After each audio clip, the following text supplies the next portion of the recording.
Hi, this is Paul James Caiden, and welcome to the Spirit Side Podcast. In this show, we will endeavor to talk about a wide array of subjects with a balanced and spiritual perspective. We will discuss such things as current events, strange stories in the news, spirituality, the paranormal, and much more. But most importantly, it is my hope that this humble podcast will keep people informed and make a positive impact in the lives of those who listen. So once again, welcome, and I'll see you on the spirit side.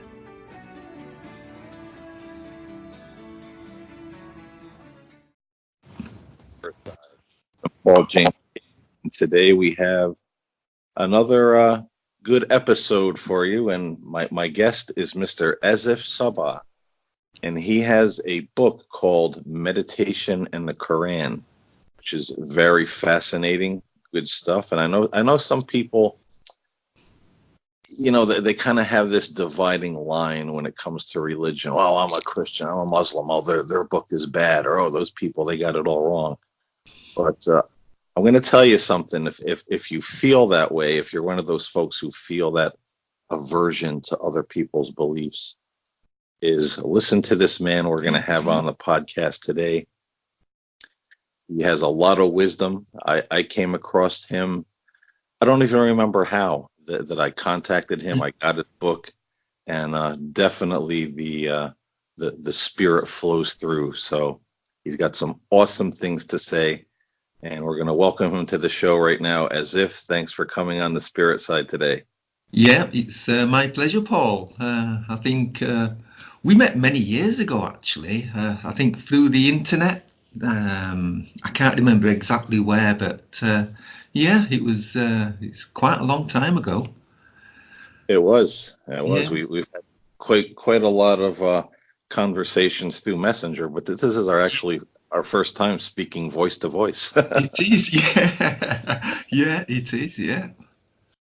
The wonders of Skype, and I think I found you because we were talking before the podcast that I started reading the Quran, and I got one with study notes, you know, talking about the verses and laying out the historical, you know, when they were written, what they were actually saying, you know, without leaving the mind of the reader to jump to conclusions like, oh, look at that violent verse, you know, all those Muslims are a bunch, you know, it really put it into perspective. Yeah. This is what was happening. This is why it was written. Yeah. And I was familiar with the Sufi, the mystical part of Islam, and I was really interested in that. And I think through exploring that, looking things up on the internet, that's how I found your book. And, you know, it all kind of went from there. Yeah. Well, I mean, I think a lot of people don't realize the depth of the Quran, and it is a book based on an inner journey as well as an outer journey, and the verses are so open to interpretation, and it all depends on how you decide to have a look at the verses and what your perception is at that time and that moment in time. Because if you're thinking about the outside world, then when you start to read the Quran, you'll start imaging a perception about the verses and associating them to the outside world. However, if you're one of those people who meditate and you start to look within yourself, then if you start to apply the verses to your experiences, then you will really see the inner aspect of the Quran and how amazing and how in-depth it actually is. Because some of the verses, for example, they talk about ships that sail through the night. Now, I was listening to your talk about out-of-body experiences.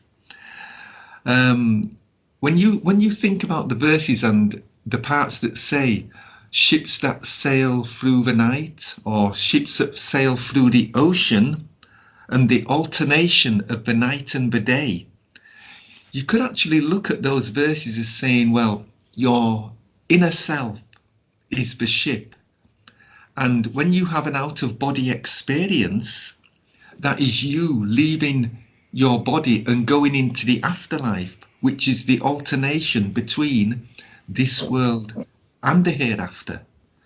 So, when you start to take the verses of the Quran and personalize them to you and see yourself in those verses and make associations to how that can relate to you, then you begin to see a whole new meaning in the verses, and you start to see how multidimensional they are. So you'd be surprised. It is an amazing book when you look at it from a meditative point of view. And now you said that you had no formal training or introduction to this kind of thought. You just did it all on your own, coming to the Quran and looking at it. Yeah. As far as the inner journey. Yeah. I mean, I one day picked up the Quran and started reading it, and as I was reading it, I was thinking, well, yeah, this is an interesting book, and that was it. I was reading it, and I almost got to the end, and then all of a sudden, I felt this big surge of energy and inspiration, which kind of told me that, hey, wait a minute, you're reading this all wrong. And then that's when I started to read the Quran and see it from a more meditative inner journey point of view. And then as I started to learn more about Islam, because I was actually brought up as a Christian, and I think I was about 25, somewhere around there, when I first read the Quran. And the things I've learned, that the Prophet Muhammad, peace be upon him, he would actually go to this place called the Cave of Hira, and he would actually meditate there, and he'd use this cave as his place of seclusion, away from everybody. And it's in his meditations that the angel Gabriel came to him and said, read, or write. And, the angel kind of, to make the story short, the angel inspired him to, repeat what he was telling him. And then that's how the Quran came into being. So it's like a divine message from the hereafter that came through the Prophet Muhammad, peace be upon him. And its beauty is that everything in the Quran came from a single teacher, which is, so you've got like a complete journey. And it is all, from my point of view, I believe it's all about meditation and this inner journey to raise your consciousness. So it is an amazing book, and I think once more people realize how in-depth it is, as it explores the inner journey, then I think more people will read it and really appreciate just what it is. And let me give you an example, a story from that was told. One day, the Prophet Muhammad, peace be upon him, he was coming to give one of his usual talks to the crowd of people that had gathered. Anyway, he was just kind of walking towards where he was going to sit down. And all of a sudden, he started walking in a really strange way. He'd kind of hop, and then he'd kind of duck under, and then he'd kind of shuffle to the side, turn to the side, and kind of, like he was squeezing past somebody.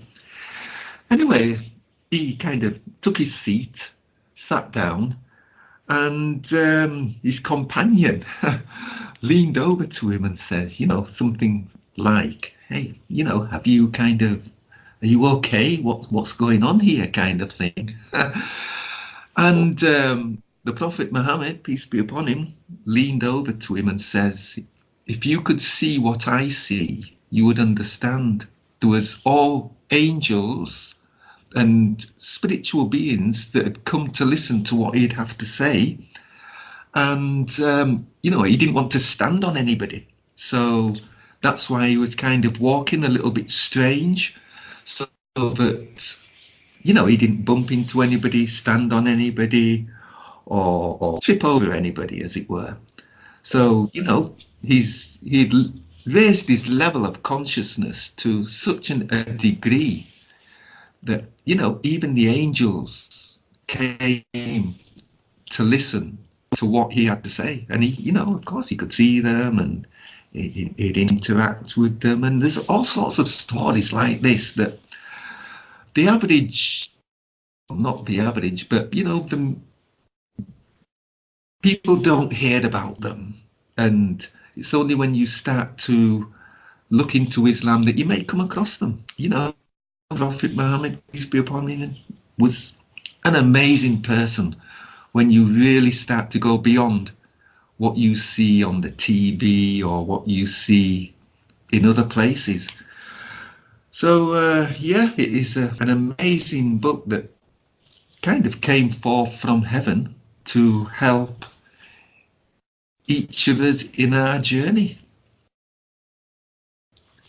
Yeah, and I just find that very very interesting that you decided to read the Quran in that way, because for me, coming from the Christian background, and I walked away from the fundamentalist evangelical way of Christianity because it was just too judgmental, too contradictory, too many people judging one another.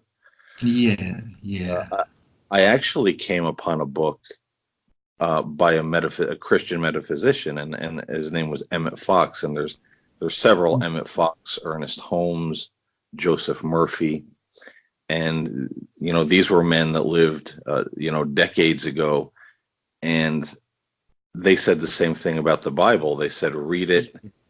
Every person in the Bible is you, and you are every person in the Bible. Everything you read has to do with your inner journey, your consciousness. Yeah. You are Jesus looking to connect with the Father, but you're also the Pharisees trying to talk yourself out of it, saying, no, this can't be. Which voice are you going to listen to? Yeah. So it wasn't such a stone's throw for me to read the Quran in that way too. And when you look at any text, the Bible, the Quran, and you start reading it, that these are levels of consciousness. These are things, of course, some of the things may have historical, they actually happened. They were recorded, but they're also spiritual messages. They have to do with our inner journey, our inner selves, who we are and where we're going. And when you start to apply that, these books become very different. And suddenly when you're reading them, you're going, holy cow, I never saw that before. Yeah, I 100% agree with you, Paul, there. That is exact. And I definitely read both books, and I read them both that way. So sometimes I'll sit, and if I read a passage or a verse from the Bible or one from the Quran, I'll read it twice. I'll read it and I'll look at it at its face value. What is it saying? What is it saying about that time? What is it saying about our physical world right now, the way people are acting, the way things are happening across planet Earth? And how does it apply to me? What's happening in my mind, my heart, my soul? And man, the layers that you can go to when you read it that way, completely different than just a legalistic religionist who says, this is what it says and this is the way it has to be. Never any deviation, Yeah. I mean, I kind of do feel sorry for some people who get stuck into that line of thought where they believe every dot, everything within something. One of the main things how we learn is by asking questions, and being able to, make our own decisions without having to just run with what the majority of people say, because sometimes majority thinking doesn't make things right. It just puts a cloud over things, and for some people the ideas that the actions of other people, if you're on a spiritual path, you'll look at the actions of some people and think, well, how can they do that? Why can't they see beyond their actions? When the teachings say, turn the other cheek, or, don't get into arguments, don't fight, don't be aggressive. It makes you wonder why that isn't right up at the top of their list of things to remember to do when confronted by certain kinds of behavior. So, it is a shame, really, that some people can't see beyond it. But saying that, maybe they, that could be where they're at that moment in time, and they need to go through whatever they're going through, and it's part of their journey. Sometimes when I see certain people acting in a certain way, I just think to myself, well, God knows best, and I just have to leave it at that, because I would go mad, I think, if I tried to figure out why some people do things and some people act in the way they act, and they can't see that their actions are causing all these negative ripples, instead of just seeing those actions as just an illusion and they're not real, and they don't have to walk into that situation and attach themselves to those negative emotions that somebody's expressing. They can just pass through it. I guess some people don't see an end to that moment in time and think that's gonna, that's it, that's what life's all about. Mm-hmm. But things do come to an end, and it's the best way is just to sail on through without getting too involved, and especially without allowing your negative emotions to step in and dictate how your vision of life is meant to be perceived. Because we're all here, we're all on a spiritual journey, and we all have this ability to love and, show kindness. And when we start to see everybody as one big family, and that we're all human beings on a journey, and, there's no difference between your journey, my journey. I mean, when you think of it, some people who believe that this is the only way and our way and there's no other way, I mean, all the religions in the world, and they just happen to be born into the right one? I don't think so. It's a matter of that's their choice. They're where they are meant to be, because God is perfect. They're right where they're meant to be. And, it's for them to kind of learn and open their eyes and see that everybody is on the same journey. We all live, we all die. And, we'll soon find out, when we actually pass over. Because, as you said in that previous video, we all get to view our life in amazing detail, and that's when we'll realize exactly what we've done and the truth behind everything. Even the Quran talks about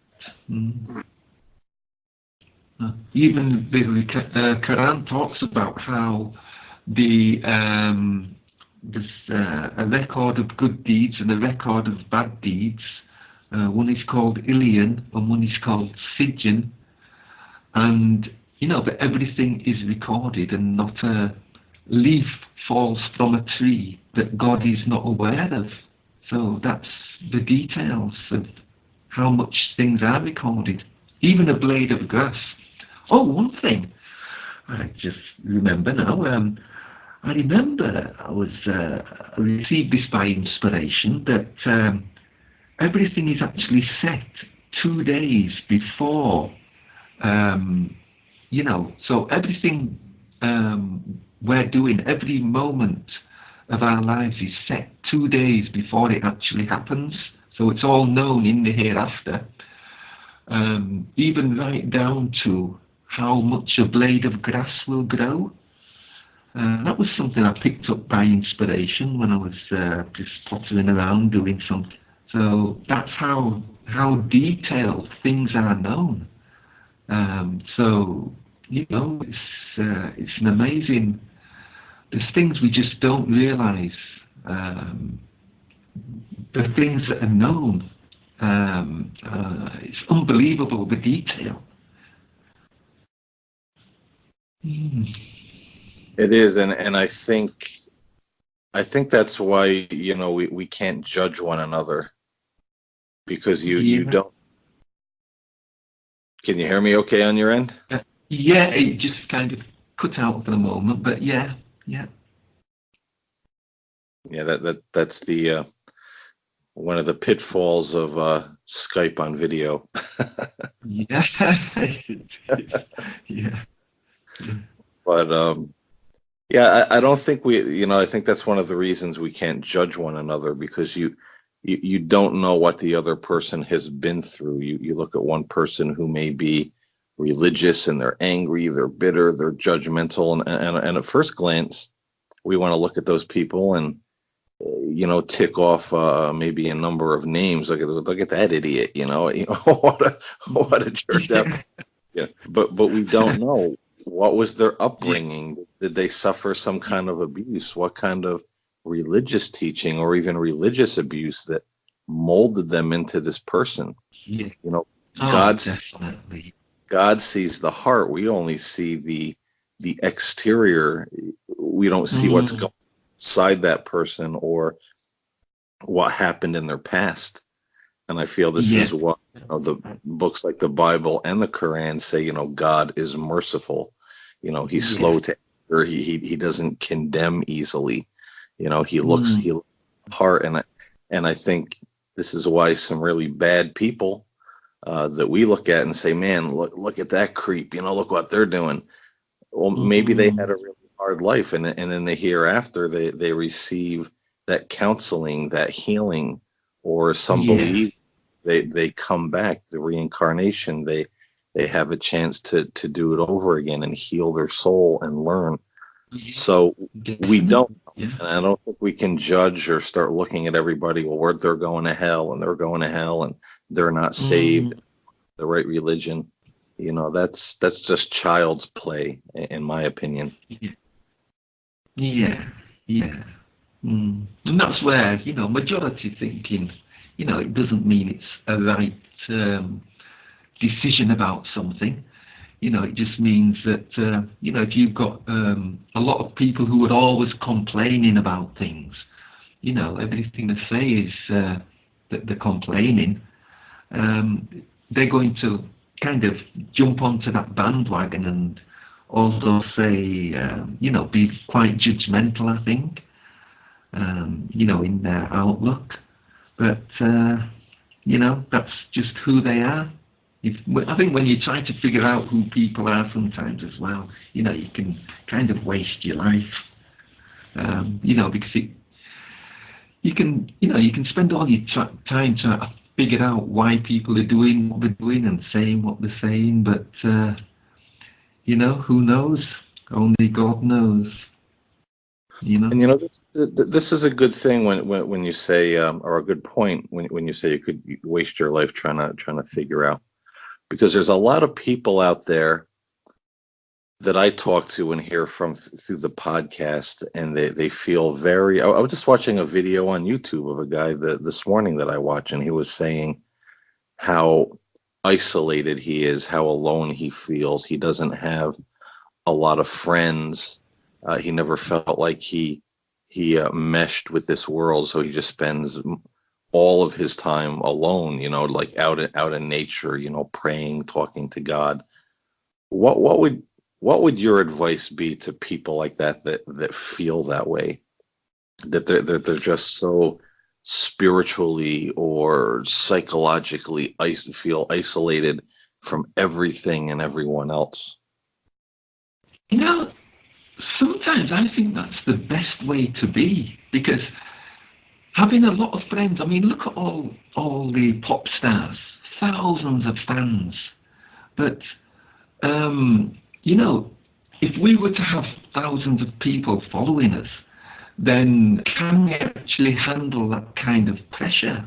To be popular, to be always kind of under the spotlight, to want to walk into a room where everyone looks at you and thinks, wow, and all wishing to be you. I think sometimes just to be yourself and only have a few friends is much better, because being popular, there's so much pressure on that individual. They can't go anywhere. We all dream of wanting to be popular or famous, but the reality is, just look at a lot of people who are. I think it's just an ego thing. I think just be yourself, be happy within yourself, and it's about being popular. It's all about how you handle your situation, how you self-manage yourself with what you've got at that point in time. Because we're all connected. We're all one family. There's only one, greater state of consciousness, as it were, that we're all trying to ascend to. And there's a oneness, so if you are everything you are meant to be, I wouldn't, being popular isn't for everyone, So even some of the richest people in the world, how many rich people have killed themselves, So, sometimes when I think and that you see these stories of people that have done something like that, I think, well, they had everything. They had the fame, they had the money. What woodies did they have? But, you put yourself in their shoes, and I'm sure you would soon change your mind about wanting to be famous. All the people who win the lottery, for example. How many people have won the lottery and says, oh, I wish I'd have never won that money. It has been a nightmare. I've been so, So I didn't know who to trust. I got friends who I didn't even know coming up and saying, oh, people who I hadn't seen for years, all of a sudden they were getting in touch with me. And I'm thinking, what? So, kind of learning to deal with loneliness, I think it's easier than learning to deal with instant fame or popularity. I think a lot of people who are spiritual end up treading quite a lonely pathway, because it's not about how many friends people have. It's all about, how you're dealing with whatever you're dealing with and whatever you're going through. So sometimes popularity, it's not the best of things to have. Sometimes a quiet life where you can go, you can do what you want to do without being too disturbed, So it can be a great thing. I definitely agree with that, and I wanted to get your take on that, because it's something that I hear so much, and I can be a little bit of an isolationist. I don't associate with a whole lot of people, and I like it that way. But I tell people, don't feel miserable. If you're by yourself or doing your own thing. Find the joy in Yeah. what you're. Find the joy in the presence of God that is always with you. Don't make it like I'm so alone, you know. So Yeah. I absolutely agree with that. But jumping back over on our topic here for a minute, you know, we're talking about looking at the verses of the Quran or even the Bible in a meditative way. And some people listening may say, well, that's great, but how do I meditate on the verses of the Quran or the Bible? How do I get into this inner journey with the verses? So what is the technique that you use to meditate or kind of delve deeper into the verses of the Quran that Yeah. you, with your inner journey, enlighten you?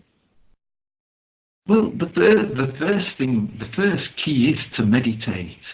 And meditation, there's no special techniques, I don't think. I mean, it's just a matter of closing your eyes and just letting yourself be still and just allowing yourself to go within and just find that inner peace.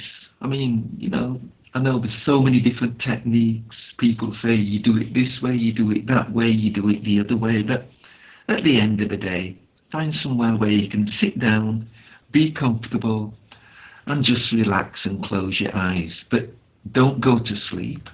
It's not about going to sleep. It's more about keeping your awareness there, but doing it with your eyes closed. Because the spirit has a body, it's got arms, it's got legs, it's got ears, it's got eyes, it's got a mouth or a voice. So, you know, you can use, you know, you can use those things within. You know, it's not like you haven't got a voice. The only voice you have is your physical voice, or the only eyes you have are your physical eyes. No, you've got an inner vision that allows you to see beyond the physical world. So when you close your eyes, you are actually going within, going into your inner sacred mosque or your inner temple or within your inner self, and you're making a connection to who you are inside.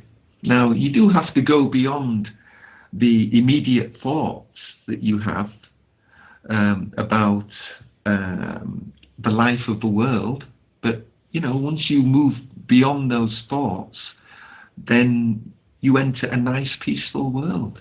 I mean, I could actually read a verse from the Quran that talks about this inner journey and how you are a ship sailing through the oceans. And also it talks about the beasts that scatter themselves through your world or through the land. Now, when you meditate, for example, when the Quran talks about these beasts that scatter themselves in your land, what it's actually talking about are your negative thoughts. So if you were to close your eyes and go into your inner world in meditation, all the negative thoughts you have are the beasts that are scattering themselves within your world, within your land. And it is for you to leave those beasts behind and raise your consciousness so that you're not troubled by these beasts. Now, you know, the difference, the two ways of looking at this, you know, if you're looking at the verse from a perception where you're looking at the outside world, you will just think of, oh, the cattle, the beasts that roam through the plains on their migrations, they're scattering themselves through the land. But no, you have these inner beasts that scatter themselves within your world, and these are your own, you know, sometimes some people call them inner demons, where you have to raise yourself above them, see them for what they really are, and reach out and move beyond them. So, you know, meditation, it is the key to being able to raise your consciousness and move beyond the association that you can make with just this material world. You can, push yourself. I mean, sometimes you don't. Sometimes it's not just a matter of just sitting there with your eyes closed, just thinking la-di-da thoughts. Sometimes you have to actually work at meditation. You have to have a determination. You have to strive. You have to be, you have to develop the willpower within yourself to move beyond these thoughts and not let them worry you or not let them influence you. One thing I'll just explain. The Quran talks about when we are born into 3 veils of darkness. And how I actually understand that is we have our negative emotions. Well, first, let me put it in a bit more of a better order. We have our thinking, which is, how we think and see the world. We have our negative emotions, which can cause us to, think in a negative way. And then if you put those 2 together, that causes our willpower to be diminished. We don't feel strong.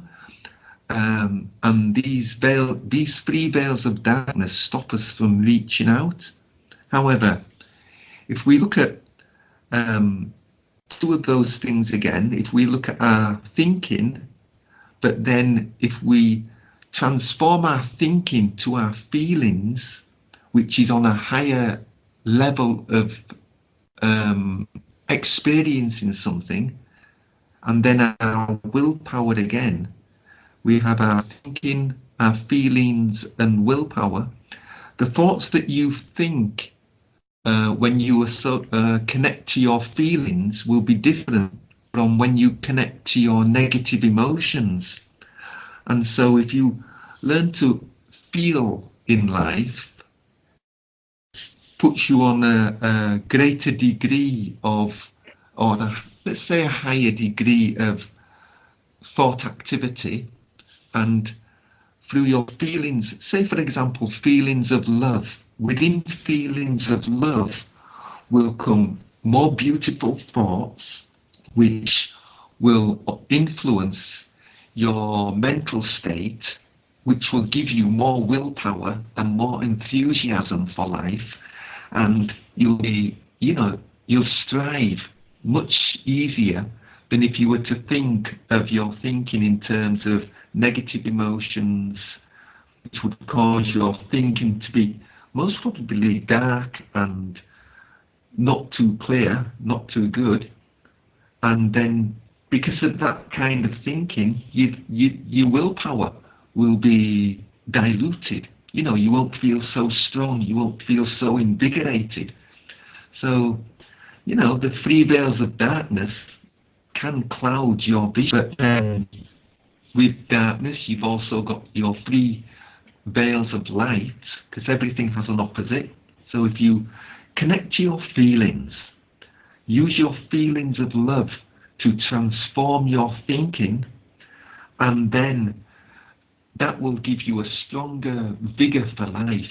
You will feel stronger in yourself, more enthusiastic, of course, and you will raise your consciousness, because when you meditate and you work to transform yourself, you are working to transform the way you feel within yourself. And the best way is to get rid of your negative emotions and transform them into feelings of love, because we do need emotions, they do play a part, but what part of your emotions do you connect to?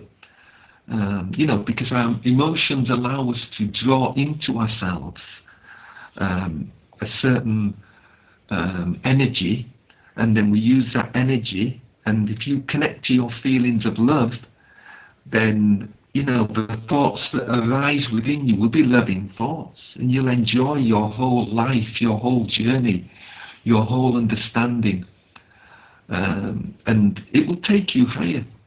That's what you do when you're looking to meditate. You're looking to express love. You're looking to connect to your feelings of love, which will bring new thoughts, create a new foundation, and these beasts that are within you will disperse because they can't live in a world filled with love. They can't exist in that world because the energy of love that you express it kind of just disperses them, and the energy that comes with these beasts it can't exist in love. So that's why love is so important. I would add to that, I found a great way to connect to the love of God is through a way in which the Sufis meditate. The Sufis say the same thing. It's not necessarily having nothing in your mind when you meditate, but something. And they will often meditate on one of the 99 names of God in the Quran. And if anybody out there wants to Google the 99 names of God in English, you'll see, from the Quran, he is the provider, he is the healer, there's 99 of them. And a Sufi will take one of those names and meditate on them and see what comes to them about the attributes of God in meditation. And I found that to be a really helpful way to meditate, even in, again, looking at the Bible where it says God is love, and just close my eyes, go into meditation, and just have that as a bit of a mantra. If I start to drift, just bring myself back to divine love or God is love, and then just see what comes to me about that love. What thoughts, what feelings, what little maybe words or pieces of sentences that might come into my mind that's God speaking to you in meditation from within. Yeah. So that's a great way I have found to really connect with the thoughts, the love, and the presence of God is meditating on an attribute of God. And in Christian metaphysics, that they have, God is love, God is peace, God is all good, God is the only power, God is with me, God is within me, God permeates all things. There's a lot to meditate on, between the Bible and the Quran on attributes of God that will really a jump start to, and you'll be surprised when you open your consciousness to God in that way, and as you said, focus on it, keep your attention toward that. The things that will start to come to you, you'll come out of those times of meditation feeling like you visited another world, and it really starts to change your whole perspective on everything around you very quickly. And this is where the saying God is within us, because the Quran talks about the light and seeking the face of God, and God is light. And so when you're actually in meditation and you get a flash of light, a flash of inspiration that kind of comes into your mind or goes across the horizon of your inner self, then that is God letting you know that he is right there, right with you. And you can, people say you can't see God, but God uses light as his vehicle, just in the same way that we use our body as a vehicle for our spiritual self.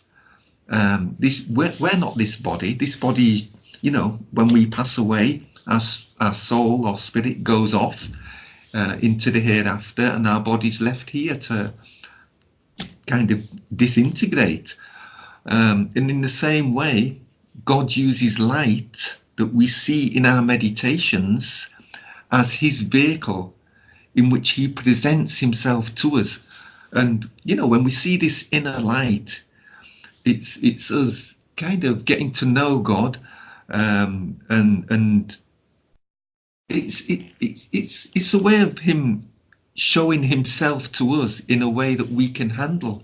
And the beauty is, depending on your inner love, depends on how bright this light is. If it's a little dim, still God will present himself to us as a light that we can see. And, as we climb the states of awareness and consciousness, the light will become brighter, and we will see how beautiful God really is. And, so when people say you can't see God, you can't see him as a spirit, but he does present himself to us as light. And that's why we should always strive towards this light, this inner light that we see in our meditations. So yeah, it's everything that comes from the light is love. That's the essence of the light. And it's in all the religions. Everybody talks about love. And again, love is something, we actually need to work on. It's not, oh, I love you. And, it's not about just saying the words. We have to actually work on our expression of love. And again, it comes through our feelings. If you always stay within your negative emotions, you won't truly express love. You might give, love isn't giving of the material things. Love is an inner expression. And, we do have to work at it. Giving in charity, that's that can be a nice way of expressing love. But, love is within us. It is. And that's why I tell people, when we're talking about meditation on the attributes of God, the characteristics of God, it's so important, because that's how you do tap into the love of God. And when you tap into that divine love of God, that's what really changes everything. I mean, the people that listen to my podcast, and you read my book about I was blessed to have a very vivid angelic experience when I was very young. Yeah, amazing book. And the love that I felt emanating from that being was, the very love of God itself. And that kind of love at a very young age changed, revolutionized, evolved my whole concept of what love is. And like you said, this very shallow, oh, I love you, that we have as humans, it doesn't even come close, not even in a microbe. Yeah. One of my favorite verses, in closing up, because we're running to the end here. In the Quran, it talks about God is aware of all things and God permeates all things. So when you look at that Quranic view, he's not the God out there somewhere. I mean, yeah, he's out there, but he's everywhere. He's right here in this room with us. He's in us. He permeates all things. Yeah. So tap into it. Tap into that love. Tap into that peace. It's available, but you got to reach out and put forth a little effort to tap into it. Oh, yeah. I mean, it does say, But now, Justin, in closing, how can folks get a hold of you? What is your website? I'm gonna link your website and your YouTube channel below. I'm working on building a new website. I've kind of pulled my old website down at the moment, but my YouTube channel, I'm starting to put some videos up, just exploring the mystical ideas within the Quran. And that's all I'm doing at the moment. apart from Now, the usual can Facebook page. can they still get your book on Amazon or anything, or they have to Mm, wait till the website comes up? Yeah, the best thing is to wait because at the moment it's being edited by a professional editor called Wendy York. She's doing an amazing job on it. So I'm expecting her to finish it pretty soon. To be honest, I would think maybe sometime next year you could be looking at when it will be completely finished. But yeah, it's going to be interesting. I'm looking forward to it myself, even. Yeah, I was fortunate to get a first printing, but he's since then revamping his book, re-editing, updating it. Mhm. But I'm definitely going to get a copy of the revamp as well. Oh, thanks. Uh, But yeah, I think it'll be sometime next year. but until then, I'm going to leave, As If's YouTube channel link below. Definitely go over there, watch his videos, subscribe, and there he will keep you posted on future websites and books. I hope you got a little idea that he's a man who has a lot of really awesome things to say that are empowering. And whether you're Christian, Muslim, Buddhist, other, we're all in this together. And I hope you'll take advantage of some of the things he has to offer from his journey, because they're really important and they'll really help you on your spiritual journey, no matter what it is. So, As If, thank you Yeah, for coming on the spirit side today. It was yeah. awesome, man. It's been my pleasure, Paul. It's been great. Yeah, and let's definitely do this again. Oh, yeah. I will look forward to it. We've talked, for a number of years now. Yeah, Let's up the ante. yeah. Yeah, that'll be great. Yeah.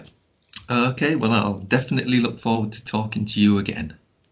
Same here, brother. And for Yeah. all of you that are listening, thanks for listening. We hope you enjoyed the podcast, and I'll see you next time here on the Spirit Side.